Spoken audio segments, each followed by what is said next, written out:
નમસ્તે મિત્રો, આજના વિડીયોની અંદર સ્વાગત. ખાસ આજે યશસ્વીને આપણે લંજિંગ દેશું, સાથે વર્ધાને પણ થોડીક વાર લંજિંગ આપશું. તો લંજિંગ જરૂરી છે, આની પહેલાંના વિડીયોમાં આપણે કીધું હતું, પણ હવે એક એનો ગ્રો ટાઈમ જ્યારે હોય ત્યારે એ કેટલું મહત્ત્વ ધરાવે છે એ વિશેષ જરૂરી છે. એટલા માટે આપણે બને ત્યાં સુધી સરસ રીતે વ્યવસ્થિત લંજિંગ આપીએ, પરસેવો નીકળી જાય ત્યાં સુધી દોડાવીએ. તો ચાલો આજના વિડીયોની અંદર આપણે જોઈ.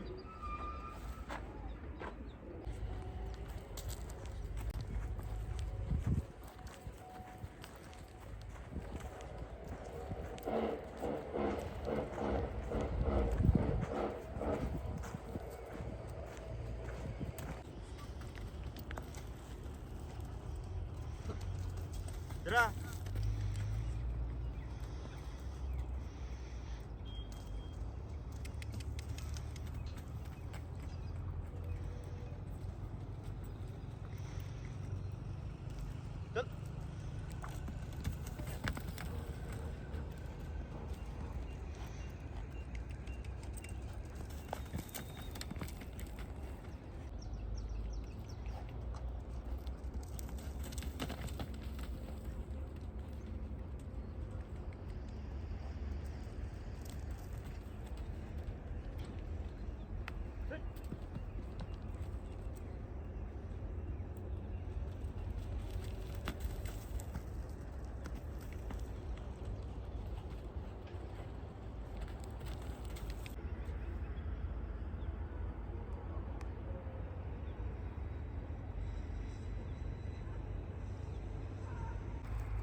રોડ ચાલ.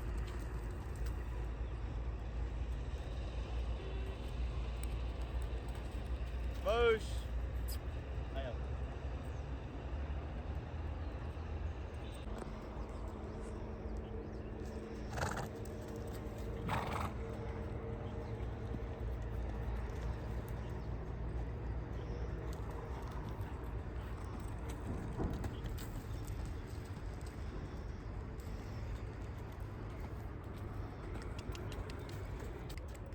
ચલો ઝડપથી.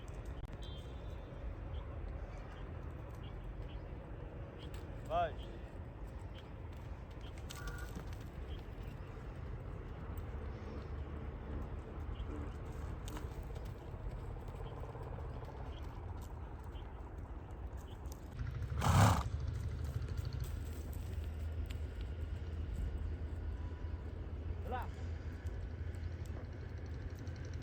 ચલો ઝડપ ચલો.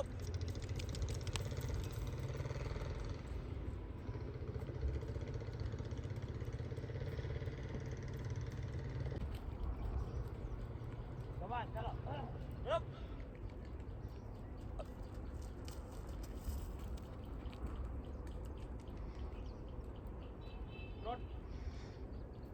ચલો રોડમાં ઝડપ ચલો. ચલો ઝડપ ઝડપ.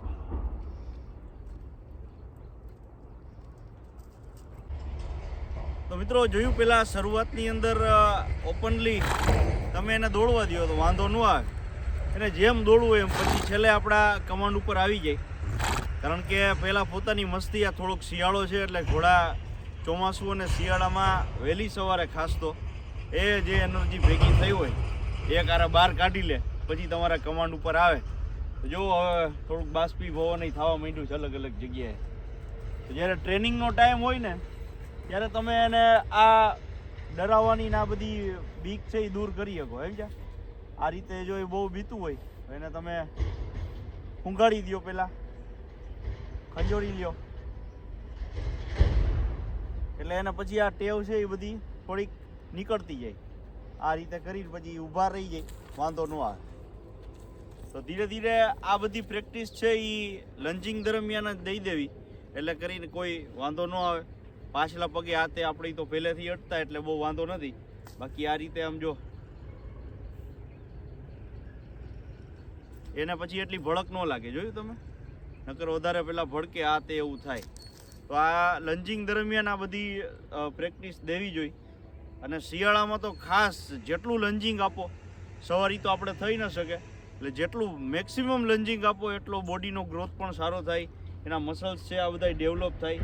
એ બધી રીતની બધી બાજુના તમે જુઓ, અહીંથી આ છાતીનો ભાગ, આ તે પાછળના પગનો ભાગ બધું, તો એ મેક્સિમમ ડેવલપ થાય માત્ર ને માત્ર લંજિંગથી. આ કોઈ પણ એના ભાગને તમે જુઓ, કારણ કે મસલ્સ જો ખુલશે, નસું ફાટશે તો જ એનું શરીર જામશે. ખાવાનું તમે ગમે એટલું આપો. અને એ તમને કહું, ઘોડાનું શરીર ગમે એવું હોય પણ હાડનું જોર ન હોય તો એ ઘોડા નકામા કહેવાય. એટલે ભલે એના જીવનમાં એટલો ઉત્પાદ અત્યારે આ છે, તો એટલી આ ચંચળ છે કે તમે વાત જવા દો. તો હવે એના અંદર હાડનું પાણ બહુ જબરજસ્ત છે, તો એ આપણા માટે સારું કહેવાય. કારણ કે હાડનું જેટલું હોય જોર એ અતિ ઉત્તમ. શરીર બહુ મહત્વ નથી, પણ શિયાળામાં બે ફાયદો થાય. જોગાણ, રચકો, ઝીંજવો ને પાલો ને આ તમે બધું આપો, કળપ ને આ તે, એ ગમે એટલું આપો, પણ હાડના જોર વગરનું નકામું. એટલે એ સરસ રીતે આ અત્યારે આપણે લંજિંગ આપી છીએ. હવે 1-2 રાઉન્ડ આપી દઈ, પછી વરદાને માત્ર 1-2 રાઉન્ડ કરશું અને પછી આગળ કામમાં વધીએ.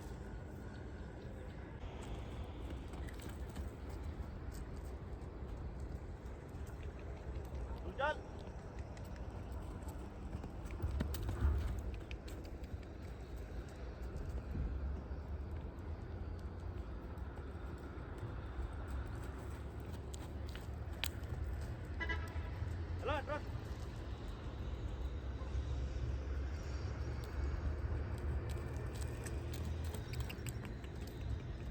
વહેલી સવારની આ મજા છે.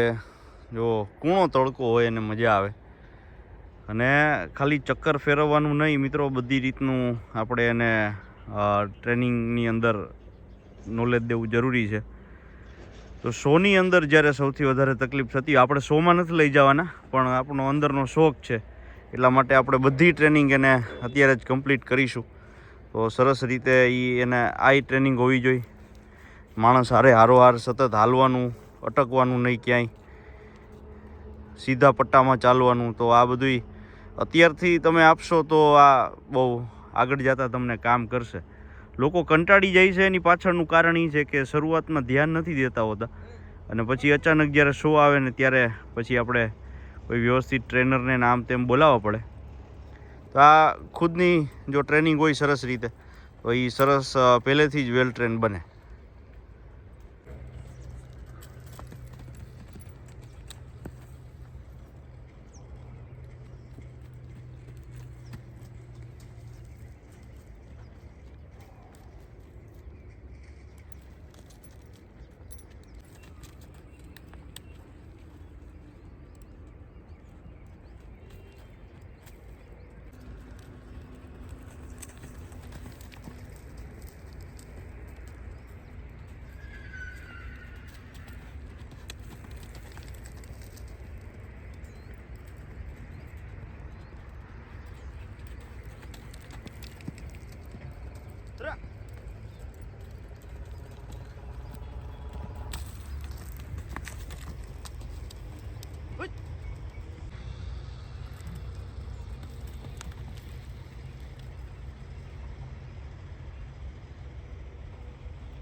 જો મિત્રો પહેલાંના તોફાન એના કાતિલે આલમ વાત જવા દો.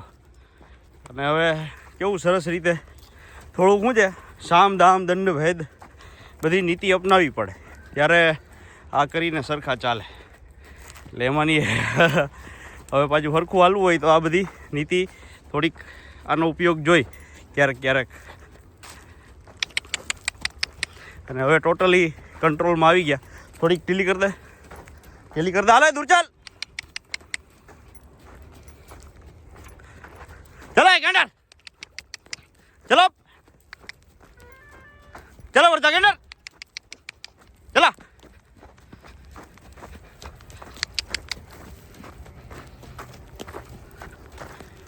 એકદમ ધીમે ચાલો ધીમે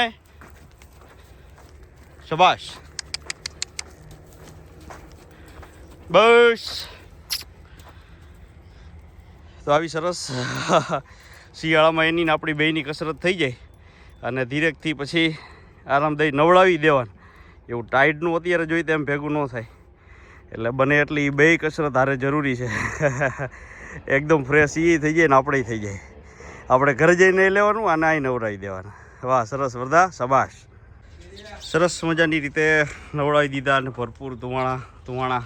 આહા જે ગરમી ચડી છે ભાઈ ભૂકા નીકળી ગયા.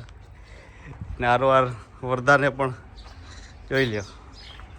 હવે આખો દી નિરાત એને ખાવા પીવાનું મોજ કરવાની. બરાબર ને બેટા? વૈજા કાંઈ ન બોલે.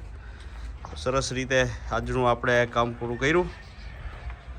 બસ મિત્રો એ જ વાત છે. આજની આ જમાવટ આપને કેવી લાગે છે કોમેન્ટની અંદર જણાવજો. અને શું કેવું લાગે છે એ કહેજો. સરસ રીતે આપણે મોજ કરીએ છીએ. અલગ અલગ વ્લોગ બનાવી અને આપને કંઈ નવી જોવાની ઈચ્છા હોય જાણ હોય તો પણ તમે મને કહી શકો છો. અને આપણે એ વિડીયોની અંદર આગળ વધીશું અને આનંદ કરીશું. અશ્વપ્રેમ આમનમ અખંડ રાખીશું અને લહેર કરીશું. મળીએ ત્યાં સુધી જોતા રહેજો, કોમેન્ટ કરતા રહેજો અને સબસ્ક્રાઈબ કરજો. જય હો. ધન્યવાદ. ભારત માતા કી જય.